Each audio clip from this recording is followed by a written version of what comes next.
Greetings, everybody, and welcome to the Media Files. So today we got ourselves um, not only just a video, but a special tribute video to, of course, one of the greatest pioneers in basically modern history. Of course, that person, of course, being Commander Jim Lovell, who unfortunately passed away just a few days ago at the age of 97. So, as Kevin Smith would say, a huge bucket of wind for those who are gone, who lived a nice long life. And I don't know if they ever watch stuff up there, but Jim, if you ever do see this up there, shall we say, thank you for being for doing what you did and inspiring others to continue to go and seek out the next frontier. Okay, so today I figured we would discuss the 1995 film based on the actual historical events that happened with Jim Lovell. Of course, I'm talking about the 1995 film Apollo 13, and of course directed a great, shall I say, not greatly, but shall I say just perfectly directed by Ron Howard. I mean, nobody else could have done this, in my opinion. Of course, we have, starring, of course, Tom Hanks as Jim Lovell, but also has a great cast in it as well. Of course, we got the three main leads. We got Jim Lovell, of course, is Tom Hanks. Then we have Kevin Bacon as Jack Swigert, and of course the late great Bill Paxton as well as Fred Hayes. But also co-starring some other great actors in this movie. Of course, we have Gary Sinise as Ken Mattingly, who he kind of got the role because of Hanks, his work with them working together, of course, the year before that on Forrest Gump. And then, of course, we've got Ed Harris as probably one of his best roles ever as like one of the heads of NASA. I cannot remember what his name as Gene Kranz. And especially with that haircut, I mean, it's like that military buzz that he has, but it's just, let's just say. And then also on top of that, we also have Kathleen Quinlan, of course, as Jim's wife, Marilyn. But what can I say about this movie that hasn't been said already? Well, it's a masterpiece. I mean, what can I say? This is definitely one of the best films ever made, period. And we're going to discuss this thing. So yeah, so let's go on ahead and we'll discuss not just the film, as well as we'll do a DVD look as well on this version that I specifically picked out. And there's a reason why I picked this specific version. So with that, Apollo 13, right here in the Media Files. Let's discuss it and check it out.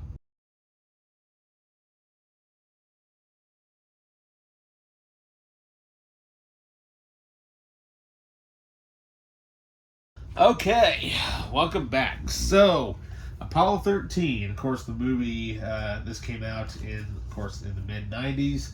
And on top of that, it was just one of those movies that either you heard decent things about it, or you were just one of those people that was just like, I don't know if I want to see this movie because I'm young and dumb and I don't really care that much about actual space when I'm more into video games and stuff blowing up. Yeah. Of course, I remember going to see this movie, and I was like, well, I don't really want to see it because I had no interest in it. And of course, my dad was like, well, I want to go see it. So I'm like, okay. Of course, then, so then they're like, well, let's just all go see it. Okay.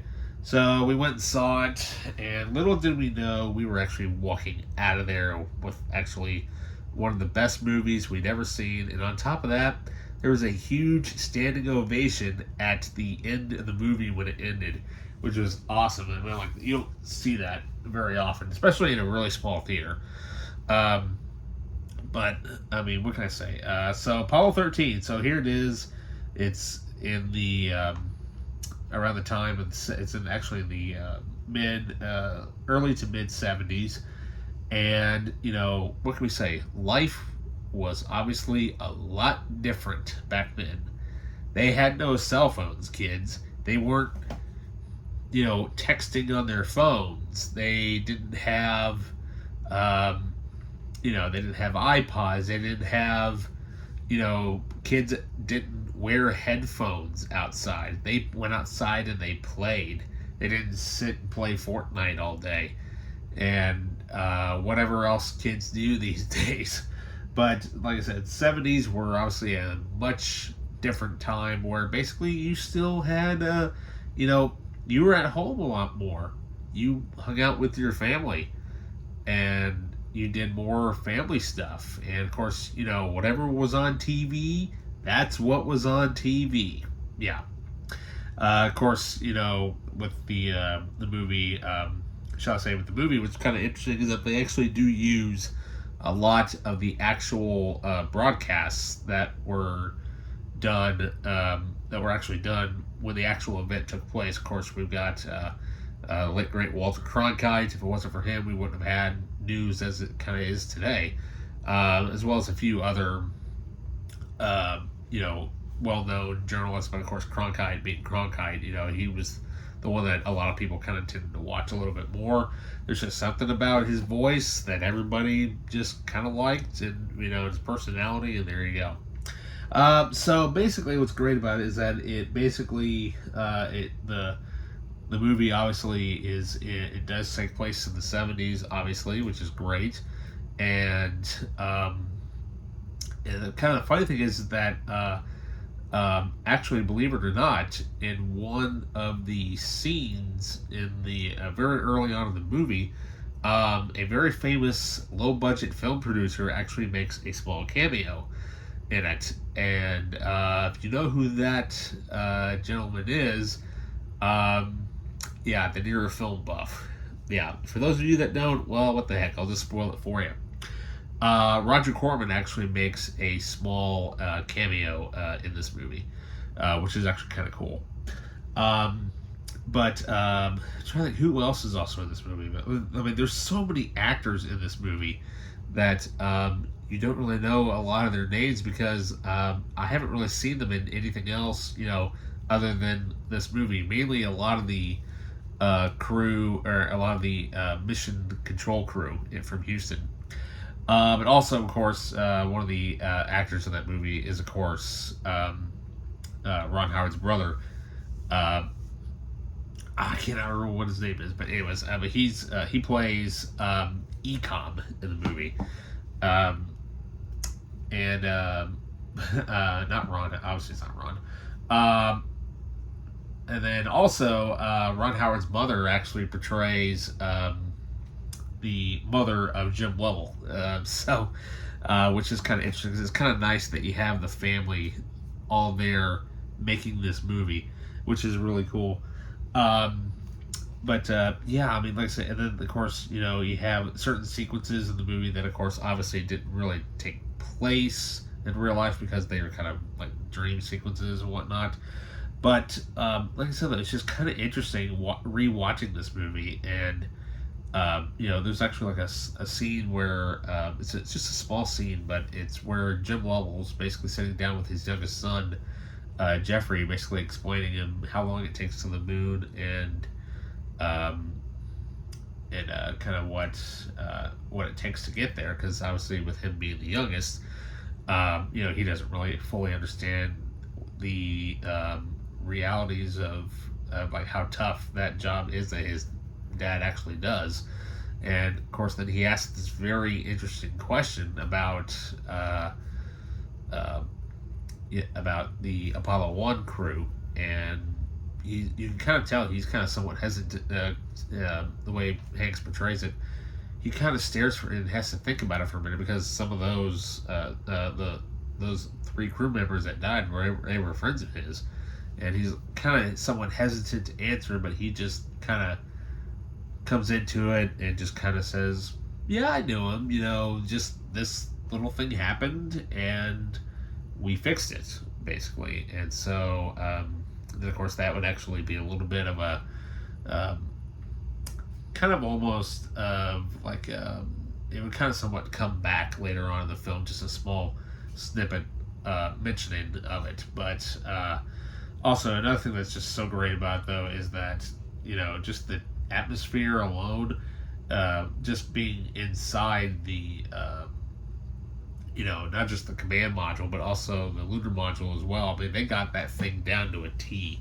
I mean, they used the actual blueprints of the building, and they replicated basically every nut and bolt from Mission Control, and they actually had some of the NASA engineers that were alive or that were retiring at that time come pay the visit to the set, and they're like, is this the actual one? And they're like, no, we built this. They're like, there's no way. Yeah, right down to every nook, cranny, bolt, every single detail is there, which is great.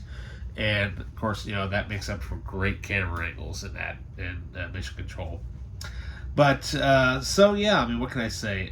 There's just so much stuff to talk about. I may actually, I'm thinking about probably right now, probably doing a commentary for the a fan commentary for the podcast. That way you guys can listen to all what I have to say about that, because there's so much stuff that I could talk about with this movie. Because granted, yes, with this movie now being 30 years old, yeah, I feel old.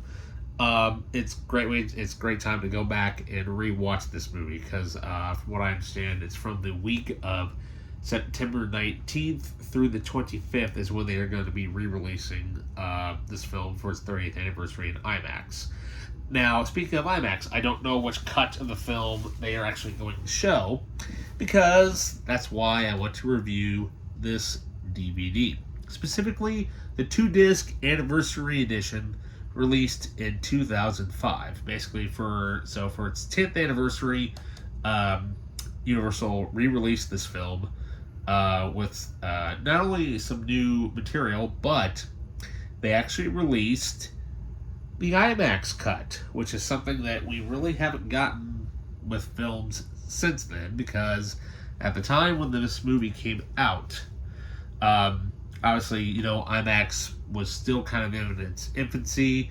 They were kind of just doing documentaries and stuff like that, kind of stuff you would see like in children's museums, or or something that would resemble like those planetariums you would see where this type of scenes where you sit back like almost all the way back, and you'd be looking up more towards at the ceiling and watching everything kind of move around you and stuff.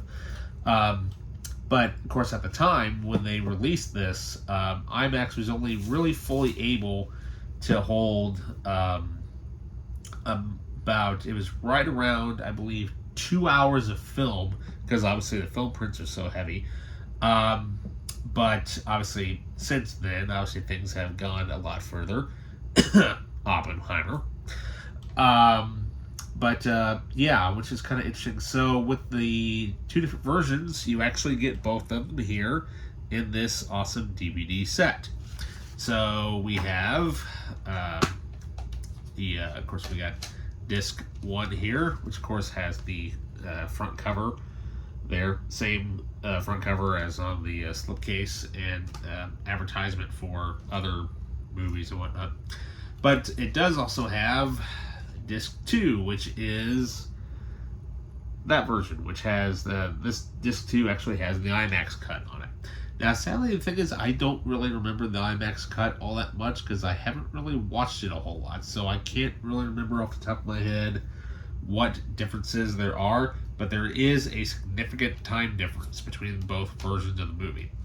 So, when the movie originally came out in 95, it was at 2 hours and 20 minutes in length, which was a nice pace for this type of movie, because it was one of those movies that you didn't want to rush it, because everybody was so gripped. The story was, of course, was so well known.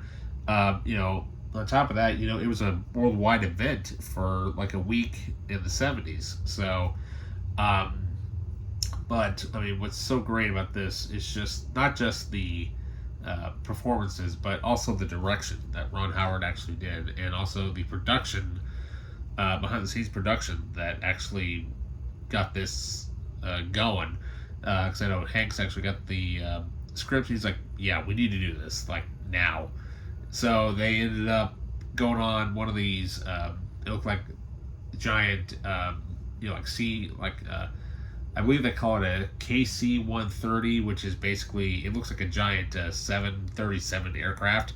Basically, it just goes up in the air up to a huge amount of feet and then literally just drops straight down for about, I think it's about 30 seconds, I think, and then they level off. It's because of them dropping so fast, everybody becomes weightless for that small amount of time. So they actually got permission somehow to actually build some of the sets inside this plane, and when they would drop, they just start filming, even if it was for a very quick 30 seconds. And throughout this film, you can tell because whenever they show any of the crew weightless and floating around, that is done for real. That's not a CGI wire work removal or anything like that. That was all done for real without any wires or cables. But now there are also a few scenes where they actually did cheat it a little bit, and there's actually, you can kind of tell in certain scenes just a little bit, but they did it so well you couldn't really tell. But once you figure it out, they're actually kind of, some of them, they're actually kind of just bobbing, back and forth a little bit to make it look like that they're still, out there in space. But, what can I say, though? There's so many great performances in here. Of course, Ed Harris, of course, Gene Kranz. I just love how he starts off, like, yeah, I'm just like the coolest guy ever. And then all of a sudden, he's getting more and more, like saying, hey, we need to get going here. We need to get these people home. Figure this thing out. What do we do? And like, there's this really great scene where basically after the event happens, they're basically trying to figure out how to get Lovell, Swigert, and Hayes home. And so they're saying, hey, well, why don't we do this? And of course, he turns on this giant, one of those old school projectors that I'm sure most of us have probably seen in school, where the teacher would dim the lights, they pull down the screen, and they have that light bulb projector where they just write on that blank piece of plastic, and it just rub itself off with some alcohol. They would use dry erase markers. Then the bulb decides to crap out. And then so he's like, seriously? He just shoves it away, which is awesome. And then he just lifts it up. He's like, hey, we're going to go this old school. We're going to write up here on the good old chalkboard. And then, of course, you just kind of love the fact that here it is. You got this guy who's basically, he's like the head, one of the head guys of Mission Control. And he's in this thing just like, hey, we got to get them home.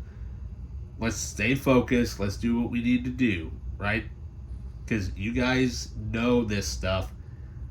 Figure this out. And he stays calm throughout the whole thing until this one incident where they're telling him, hey, we're trying to get this thing figured out, how to reiterate. And he's telling them that they're telling him that, hey, we'll go get an estimate and see how long it's going to take for the procedures. And I'm not sure if it happened by instinct or whatever, but you can tell that Ed Harris just kicks the living hell out of this trash can. He just gets so pissed in like 1 second. He says that he just doesn't want another estimate. He wants the procedures now. And they're like, yeah, okay. And so, like I said, just great acting from Ed Harris in this movie. And, excuse me.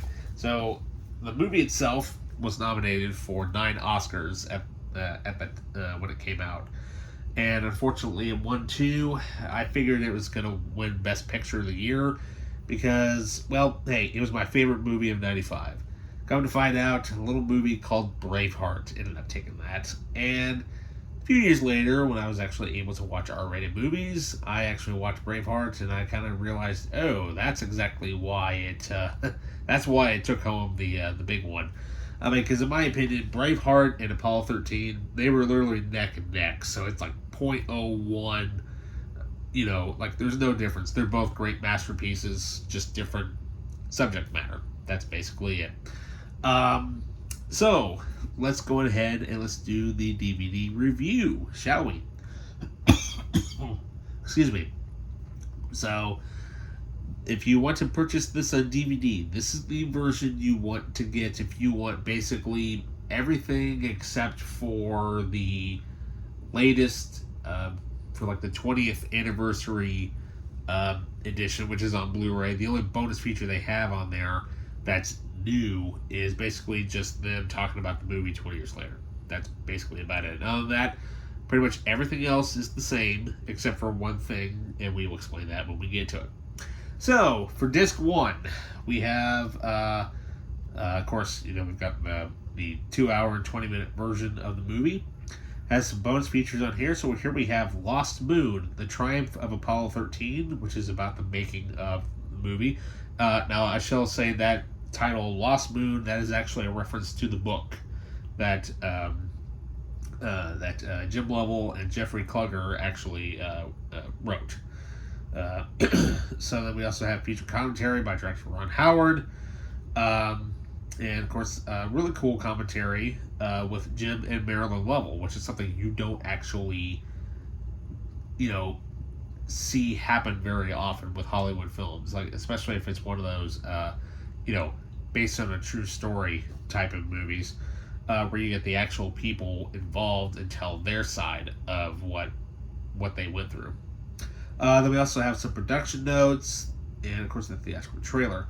Now, disc 2, which is the one that has Lovell, Hayes, and Swigert, and of course the command module, and the lunar module attached, spinning out there in space.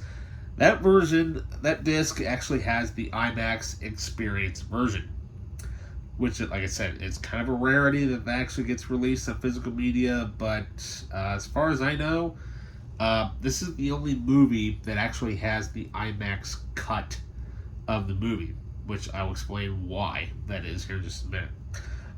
So here we also have Conquering Space to the Moon and Beyond, a recap of the last 45 years in space. Basically, at the time when this documentary came out in 2005, they're looking all the way back to the early beginnings of the space program in roughly right around the 60s with the Gemini program, the Apollo program, you know, just the X-1, all that stuff. Basically, very interesting documentary, especially if you are a fan of space. And then we also have Lucky 13, The Astronaut's Story, recounting the events of the mission, which I believe is actually a documentary about with the actual crew remembering, you know, their experiences throughout the events itself. And some of it actually is archival interviews, because obviously Jim Lovell is actually I think he's the only one out of the crew that actually lived the longest. Because I know Jack Swigert didn't last too much longer. He actually passed away, I think, roughly about 10 years or so after Apollo 13. And then Hayes, I believe, maybe right around the same time. I don't know. I'd have to look it up.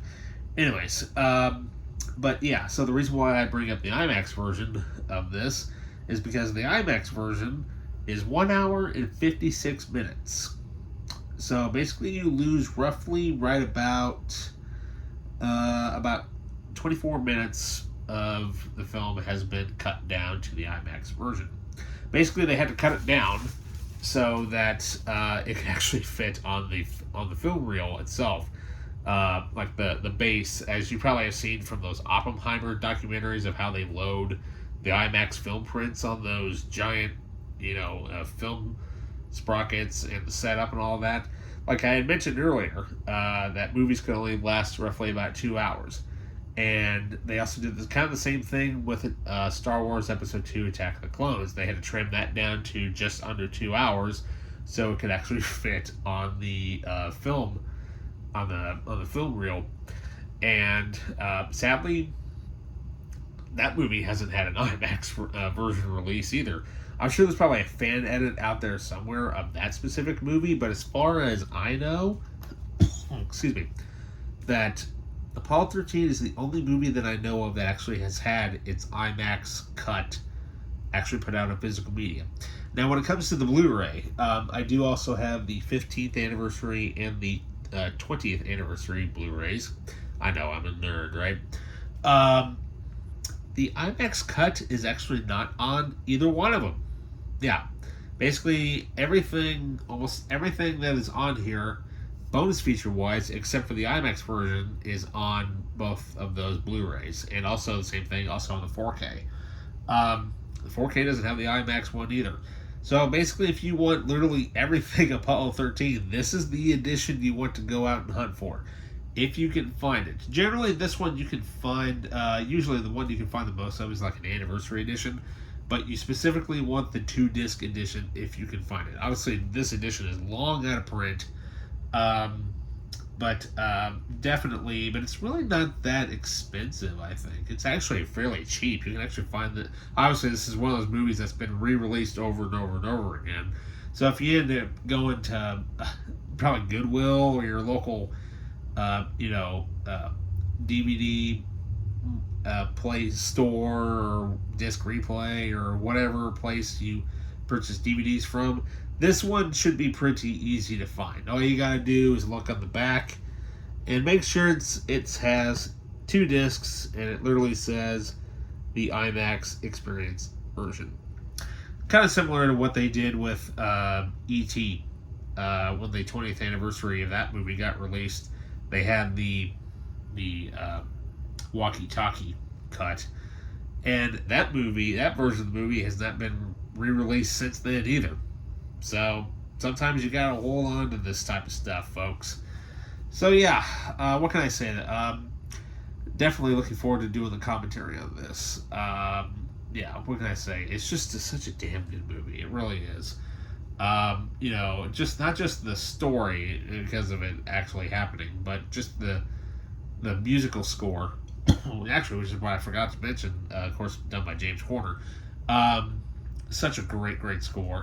The opening of the movie, you get that drum snare in the beginning, but then you get that trumpet solo, and it just goes. It's very simple, very easy, and then you're like this is something that I'm like, okay, I'm getting hooked into this thing immediately, and sure enough, it pulls you in right within the first 2 minutes of the movie, and it does not let up until the very end. And then the end credits song, that dong sound that you hear with I think it's like a drum, some sort of I want to say it's a taiko drum. I can't remember, but and then you have the that female vocalist, and it's just it's like a perfect ending. I mean, this movie is literally, in my opinion, it's one of those movies that's basically 98% there. It's perfect, in my opinion. 98's a perfect movie. It's one of those best movies ever made, period. Then, of course, because of the popularity of this movie, Tom Hanks and Ron Howard and Brian Grazer, they would actually go on to produce an HBO series called From the Earth to the Moon, which basically is about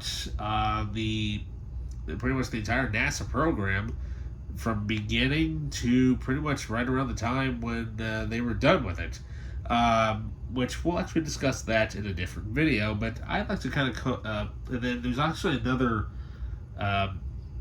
documentary that just came out not that long ago, produced by Ron Howard and Tom Hanks, and I like to kind of put that as the Tom Hanks, the Hanks and Howard space trilogy, if you will.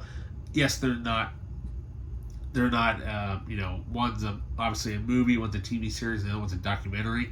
But it's it's something that when you get certain individuals involved in certain projects, for a fact that you have to watch it, regardless of who it is. But yeah, definitely one should definitely check out. Now, of course, there is also a documentary on Netflix entitled Apollo 13 Survival, which is a very interesting documentary and uses a lot of actual footage that was taken at NASA during that time. So if you have Netflix, go check that out. I'll leave a link down in the description below for you guys to purchase this thing on Amazon. Like I said, if you want the IMAX version, you have to get this specific DVD set. But if you don't really care for the IMAX, by all means, get this movie in the highest definition possible. I don't care if it's Blu-ray or 4K. It's just a damn good movie. So with that, you guys, appreciate you guys, sitting through this video and stuff. I know it's kind of long and I kind of rambled on and on, but what can I say? It's just a damn good movie. And on top of that, may Jim Lovell, may you ever rest in peace, sir. And with that, thank you once again for inspiring not just the generation that you started with, but just the generations that are looking forward to go, that are basically doing stuff in space right now. So with that, don't forget to like, subscribe, hit that notification button, leave a comment down below. And with that, I'll see you guys later. See you.